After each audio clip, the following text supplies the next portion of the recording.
और चलिए अब उत्तराखंड बुलेटिन की शुरुआत करते हैं और सबसे पहले बड़ी खबर मिल रही है देहरादून से, जहां पर टिहरी के डीएम रहे सौरभ गहरवार ने इस्तीफा दे दिया है। ये बड़ी खबर इस वक्त की आपको बता दें, जहां पर सौरभ गहरवार ने इस्तीफा दिया है। सूत्रों के हवाले से ये बड़ी खबर है। हालांकि रिजाइन के कारणों का भी साफ पता नहीं चल पाया है, लेकिन सूत्र ये बता रहे हैं कि सौरभ गहरवार अपना ट्रांसफर किए जाने से काफी खफा चल रहे थे, नाराज थे और मुख्य सचिव वैसस संधू को सौरभ गहरवार ने इस्तीफा सौंप दिया है, रिजाइन दे दिया है। शनिवार को सौरभ गहरवार का ट्रांसफर किया गया था।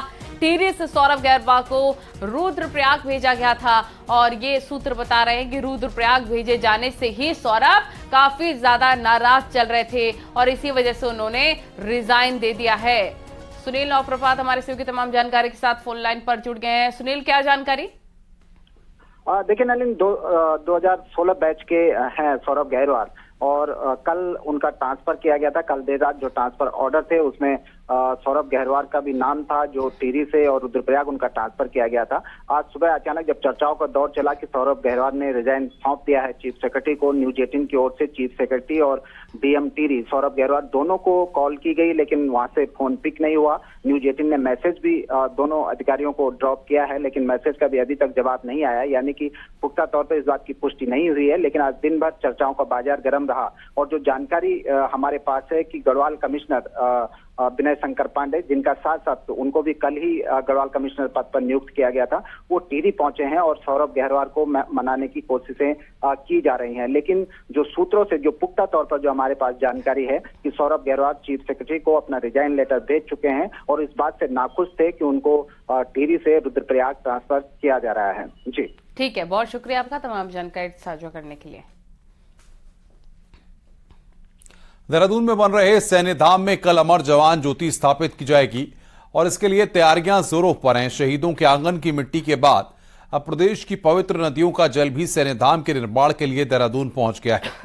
पवित्र नदियों का जल लेकर जल संग्रहण यात्रा देहरादून पहुंची तो जगह जगह पर बीजेपी कार्यकर्ताओं और स्थानीय लोगों ने यात्रा का स्वागत किया। बीजेपी प्रदेश अध्यक्ष सैनिक कल्याण मंत्री इस दौरान यात्रा के स्वागत के लिए खड़े रहे। डोईवाला, रिस्पना पुल, घंटागढ़ समेत जगह जगह पर बीजेपी कार्यकर्ताओं ने पवित्र जल के कलश पर फूल बरसाए। उत्तराखंड की 21 नदियों का पवित्र जल आज पूरे प्रदेश में घूमकर यहां पर आया, जगह जगह इसका स्वागत हुआ और जो उत्साह मुझे आज देखने को मिला कि इसके प्रति लोगों का कितना एक श्रद्धा है, श्रद्धा का भाव है, क्योंकि ये वीरों की भूमि है। और वहीं दिल्ली दौरे पर मौजूद सीएम पुष्कर सिंह धामी ने आज केंद्रीय पशुपालन मंत्री पुरुषोत्तम रूपाला से मुलाकात की है और उनसे उत्तराखंड में पशुपालन और डेयरी से संबंधित विषयों पर चर्चा की। मुख्यमंत्री ने केंद्रीय मंत्री से नेशनल लाइवस्टॉक मिशन योजना के तहत पशुधन बीमा की बाकी धनराशि जारी करने और राज्य में संचालित सचल पशु चिकित्सा वाहन की सेवाएं बाकी 35 विकास खंडों में भी उपलब्ध कराने का आग्रह किया है। नेशनल लाइवस्टॉक मिशन योजना के अंतर्गत राज्य में 1,45,000 से ज्यादा पशुओं ने बीमा किया है। सीएम ने कहा कि केंद्र के सहयोग से उत्तराखंड में पशुपालक के द्वार पर आधुनिक तकनीक की चिकित्सा सुविधा उपलब्ध कराने के उद्देश्य से 60 सचल पशु चिकित्सा वाहन संचालित किए जा रहे हैं। केंद्रीय मंत्री ने सीएम धामी को हर संभव मदद का आश्वासन दिया।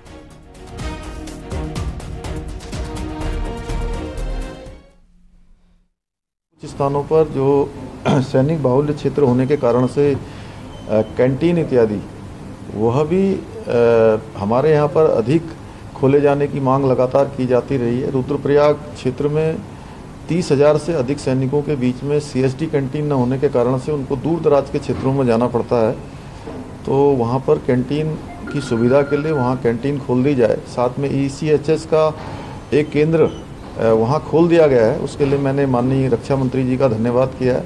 इसी प्रकार से उपनल का जो देहरादून में कार्यालय है, जो 25-30 हज़ार कर्मियों को, पूर्व सैनिकों को लगातार अपनी सेवाएं देते हैं, उनका कार्यालय वहाँ पर चूँकि अन्यंत्र स्थापित किया जाना है, तो उसके लिए ज़मीन हमको मिल जाए।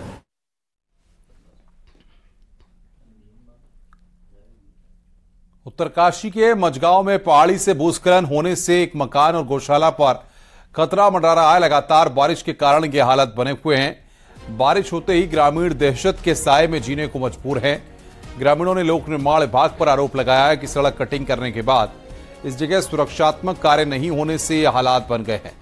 ग्रामीणों ने विभाग पर लगातार अनदेखी का आरोप लगाया है। इसके साथ ही जिले को गांव से जोड़ने वाली 4 सड़कें भी बंद चल रही हैं, जिन्हें खोलने की कोशिश लगातार की जा रही है। और रोड पे आज मतलब तोड़ फोड़ इतनी हो गई जहां कि हमने ग्राम पंचायत प्रधान, क्षेत्र पंचायत, माननीय विधायक जी और PWD को हमने यहाँ पे टाइम से बताया था बरसात से पहले कि यहाँ पे दीवार लगनी चाहिए।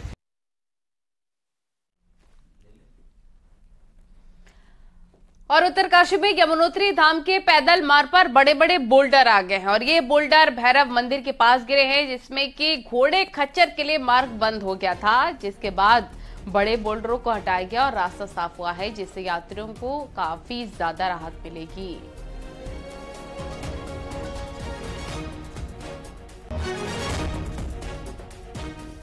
ये तस्वीरें आप देख रहे हैं कैसे बड़े बड़े बोल्डर यहां पर गिरे हुए थे, जिसकी वजह से घोड़े खच्चरों के लिए जो रास्ता था वो बंद हो गया था। लेकिन अब इन बड़े बड़े बोल्डरों को हटा लिया गया है, जिसके बाद अब रास्ता एक बार फिर से खुल गया है। रामनगर के कोसी नदी में एक युवक डूब गया, जिसकी तलाश में पुलिस, फायर ब्रिगेड और स्थानीय गोताखोर लगे हुए हैं, लेकिन घंटों की मशक्कत के बाद भी युवक नहीं मिल पाया। पुलिस ने नैनीताल से SDRF के गोताखोरों को भी इसके लिए बुलाया है। बताया जा रहा है कि चोरपानी का निहाल अपने दोस्तों के यहां नहाने आया था, जो कि भरतपुरी के पास नदी में नहा रहे थे। इसी दौरान निहाल डूब गया, जिसकी अब तलाश की जा रही है।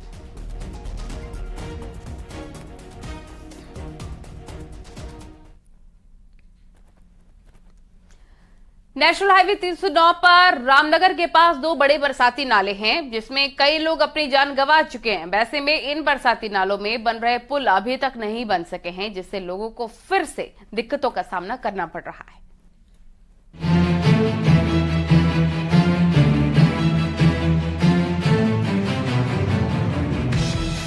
रामनगर के पास धनगढ़ी और पनोद बरसाती नालों में नवंबर 2020 से पुल बनाने का काम शुरू हुआ, जो 18 महीनों में बनकर तैयार होना था, लेकिन अभी तक इन नालों में पुल नहीं बन सके हैं, जिससे इन नालों में हमेशा हादसे की संभावनाएं बनी रहती हैं। साथ ही नाले में पानी आने पर ट्रैफिक जाम में घंटों ये रास्ता बंद रहता है, जिससे यात्रियों को परेशानी का सामना करना पड़ता है। देखिए, ये जो लाइफलाइन है कुमाऊं और गढ़वाल की, और बहुत बड़ा यातायात यहाँ से चलता है, लेकिन बरसात में जान माल का भारी नुकसान इसमें होता है पुल न होने की वजह से। और पुल के लिए सरकार ने पैसा भी दिया, लेकिन अधिकारियों की, चाहे वो वन विभाग के अधिकारी हों, चाहे वो राष्ट्रीय राजमार्ग खंड के हों, उनकी काहिली के कारण और उनके आपस में तालमेल न होने के कारण ये पुल का निर्माण सरकार द्वारा पैसा दिए जाने के बावजूद भी अटका हुआ है। और बड़ी दिक्कत इससे हो रही, लंबा घंटों तक वहाँ इंतजार करना पड़ता है जब तक नाले का पानी डाउन ना हो, और कई लोग जान से भी हाथ धो बैठते हैं। इन पुलों के आधे काम में ही वन विभाग ने यह कहते हुए काम रुकवा दिया था कि इनकी हाइट कम है। दरअसल कारबेट प्रशासन ने कार्यदायी संस्था से इन पुलों की ऊंचाई 8 मीटर करने को कहा, जिसके बाद यह काम रुका हुआ है। हालांकि बताया जा रहा है कि अब 6.5 मीटर ऊंचाई के ये पुल बनाए जाएंगे। वो 18 महीने में हो जाना चाहिए था, लेकिन कुछ कारणों के कारण कॉर्बेट कॉर्बेट ने जो पुल की पहले ऊंचाई थी 6.5 मीटर, उसको 8.5 मीटर करने की बात कही गई। उसमें NGT का भी रहा, तो अब उसमें वार्ता करके उसका 6.5 मीटर में ही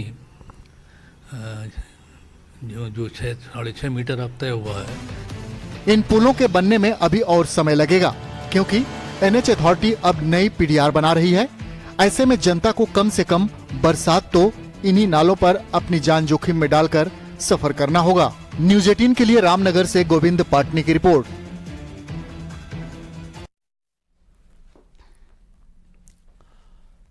पिथौरागढ़ में खस्ताहाल रोड का एक वीडियो सोशल मीडिया में जमकर वायरल हो रहा है।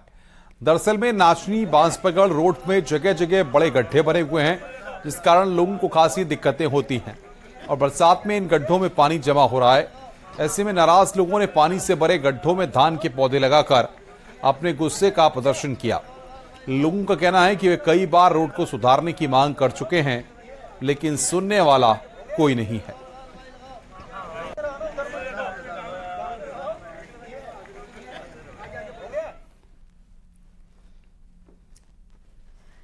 पंद्रह जुलाई को उत्तराखंड में मध्य क्षेत्रीय परिषद की मीटिंग होने जा रही है। ये पहला मौका है जब उत्तराखंड में ये मीटिंग होने वाली है और मीटिंग की अध्यक्षता खुद केंद्रीय गृह मंत्री अमित शाह करेंगे।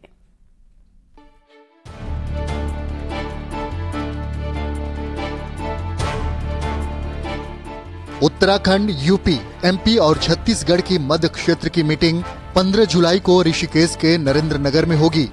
पहली बार मीटिंग उत्तराखंड में होगी और खुद गृह मंत्री अमित शाह भी मौजूद रहेंगे। राज्यों के आपसी मुद्दों को बातचीत से हल करने के लिए इसे बड़ा मौका माना जा रहा है। उत्तराखंड ने करीब 17 पॉइंट का एजेंडा तैयार किया है, जिसमें 2 इंटरनेशनल बॉर्डर के चलते रोड और मोबाइल कनेक्टिविटी, बैंकिंग सुविधाओं का जाल और कैलाश मानसरोवर तक पक्की रोड पहुंचाने का मसला मीटिंग में रखा जाएगा। जो चर्चा हुई थी आदरणीय अमित शाह जी की अध्यक्षता में बैठक में, उन्हीं मुद्दों की समीक्षा भी होगी और जो आगे भविष्य के लिए मुद्दे हैं उत्तराखंड राज्य से जुड़े हुए। मीटिंग में स्थानीय उत्पादों को बढ़ावा देने पर जोर दिया जाएगा। साथ ही यूसीसी, धर्मांतरण कानून और राज्यों की बेस्ट योजनाओं पर भी बातचीत हो सकती है। देहरादून से न्यूज 18 के लिए सुनील नौप्रभात की रिपोर्ट।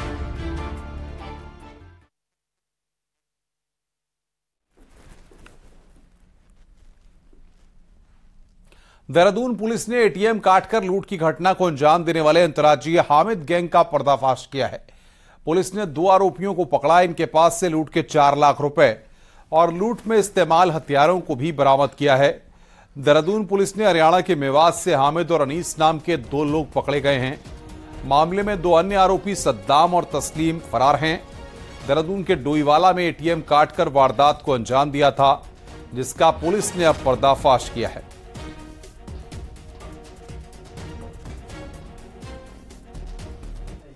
इस घटनाक्रम में जो 27 तारीख की रात सुबह हुआ था 2 बजे के लगभग, इसमें हम लोगों ने अभी तक 2 मुलजिम अरेस्ट कर लिए हैं। इस घटना में प्रयुक्त जो एटीएम 4 लाख के साथ साथ इसमें उपकरण काटने वाले जो गैस कटर वगैरह वगैरह हैं, वो साइबर उपकरण वो बरामद हुए हैं। चमोली के गोपेश्वर कलेक्ट्रेट परिसर में पूर्व सैनिक अपनी मांगों को लेकर आंदोलन कर रखे हैं और इसी दौरान एक पूर्व सैनिक की अचानक से तबीयत खराब हो गई, जिसे इलाज के लिए अस्पताल पहुंचाया गया, लेकिन डॉक्टरों ने उसे मृत घोषित कर दिया। मृतक शिव सिंह बिष्ट गोपेश्वर के ही रहने वाले थे और आज सुबह ही धरना स्थल पर प्रदर्शन करने पहुंचे थे।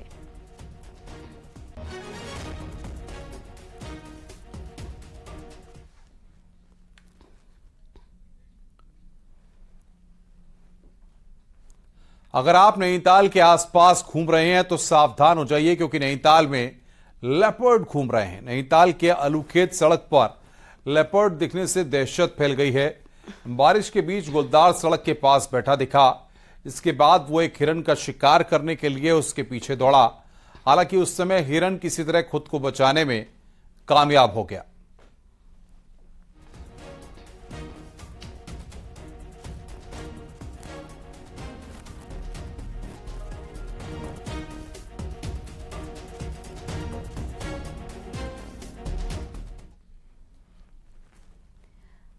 तो पौड़ी शहर में इन दिनों गुलदार और बाघ का आतंक मचा हुआ है। अंधेरा होते ही आबादी वाले इलाकों में घूम रहे गुलदार और बाघ के चलते पूरे इलाके में अलर्ट जारी कर दिया गया है।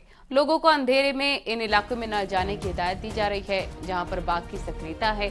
डीएम पौड़ी ने डिजास्टर मैनेजमेंट से लेकर नगर पालिका को भी अलर्ट मोड पर रहने के निर्देश दिए। गुलदार की चहलकदमी ने लोगों को डरा कर रखा है।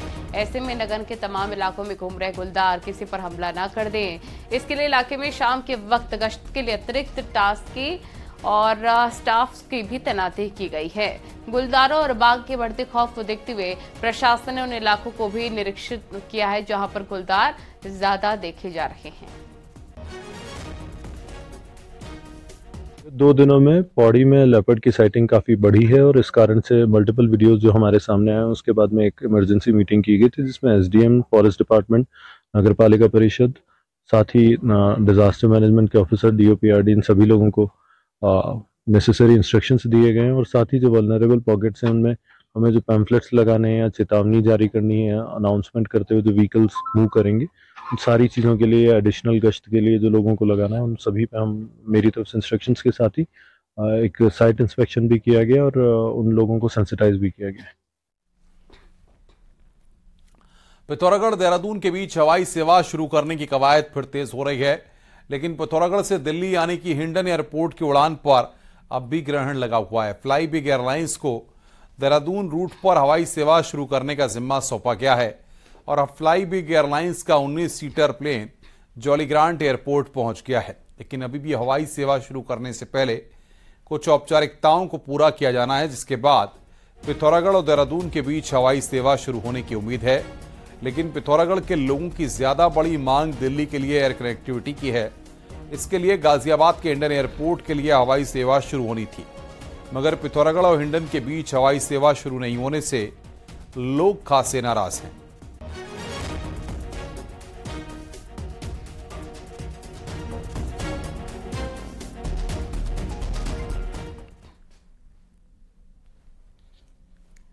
और उत्तराखंड के लोक पर्व हरेला की तैयारियां जोरों पर चल रही हैं। नैनीताल में इसके लिए हरेला बोया गया और 10 दिन बाद त्योहार के दिन हरेला को काटा जाएगा।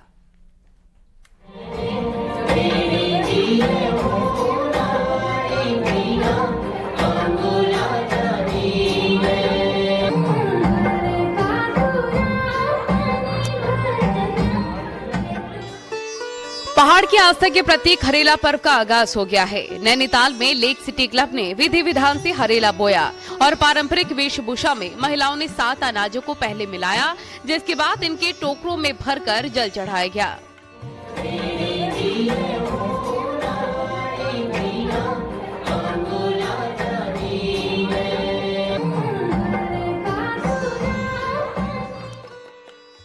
संस्कृति बचाने की पहल के साथ शुरू हुई लेक सिटी महिलाओं की इस मुहिम में लोगों ने भी बढ़ चढ़कर हिस्सा लिया।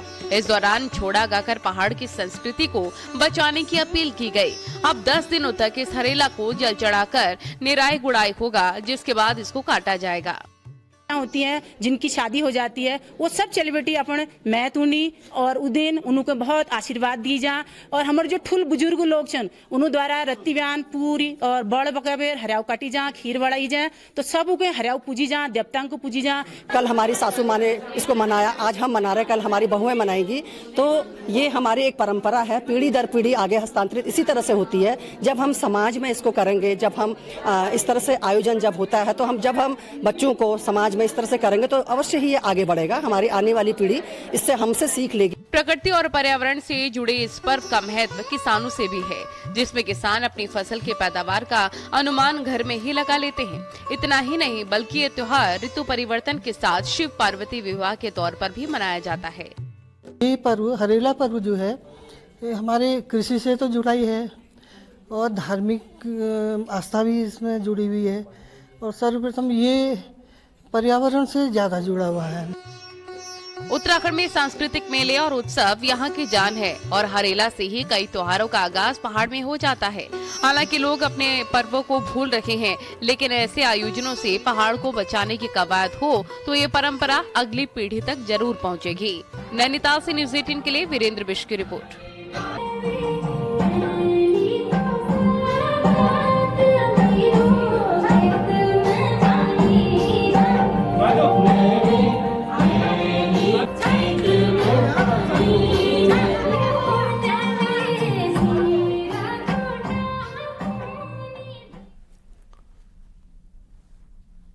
चार जुलाई से हरिद्वार में कांवड़ मेले की शुरुआत हो जाएगी। भीड़ का दबाव बढ़ने पर इस बार भी हिल बाईपास मार्ग खोला जाएगा। हरिद्वार के डीएम धीराज सिंह गर्ब्याल और एसएसपी अजय ने हिल बाईपास मार्ग का निरीक्षण किया और अधिकारियों को निर्देश दिए। उन्होंने कहा कि तय समय पर मार्ग की मरम्मत का कार्य पूरा किया जाए। डीएम धीराज सिंह गर्ब्याल ने बताया कि कांवड़ मेले के दौरान भीड़ का दबाव बढ़ने पर हिल बाईपास मार्ग खोला जाएगा।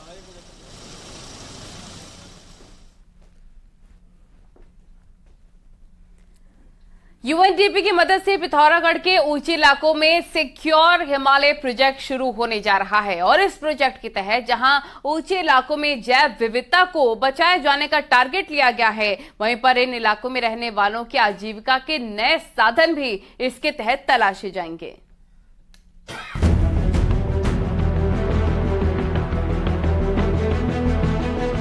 पिथौरागढ़ के ऊंचे इलाकों में रोड पहुंचने के बाद इंसानी दखल से पर्यावरण प्रभावित हो रहा है। ऐसे में ऊंचे इलाकों में पर्यावरण के साथ जैव विविधता को बचाने के लिए अब संयुक्त राष्ट्र विकास कार्यक्रम की मदद ली जा रही है। यूएनडीपी के तहत दारमा घाटी के 6 गांवों का चयन किया गया है। पंचाचुली के करीब बसे इन गाँव में प्रोजेक्ट के तहत पर्यावरण संरक्षण के साथ ही रोजगार भी तलाशा जाएगा। यही नहीं, इन इलाकों की खास पैदावार को भी पेटेंट करने का प्लान तैयार हुआ है। जो लोकल कम्युनिटी है, लोकल यूथ है और वहाँ पर रहने वाले गांव के लोग हैं, इनको इस प्रोजेक्ट में जोड़ा जाए ताकि ये लोग इसको टूरिज्म से भी जोड़ेंगे और उसके मतलब पारिस्थितिकी के कंजर्वेशन पे भी इनका योगदान रहेगा और इनको उसका महत्व भी पता है।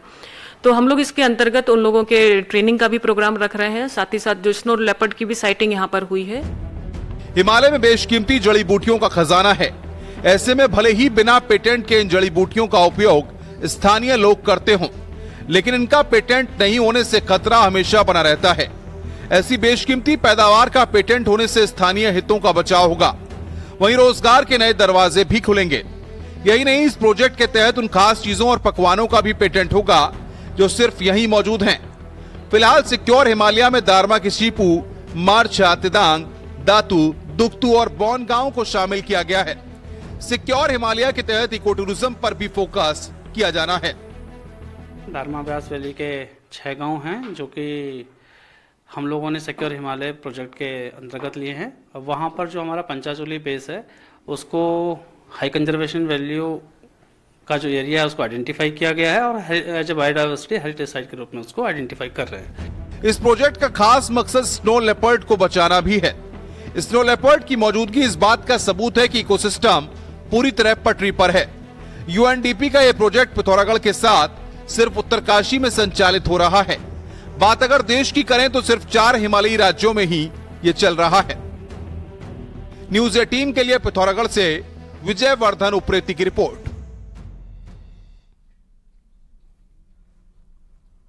रुक रहे हैं यहां पर एक ब्रेक के लिए, जल्द हाजिर होंगे।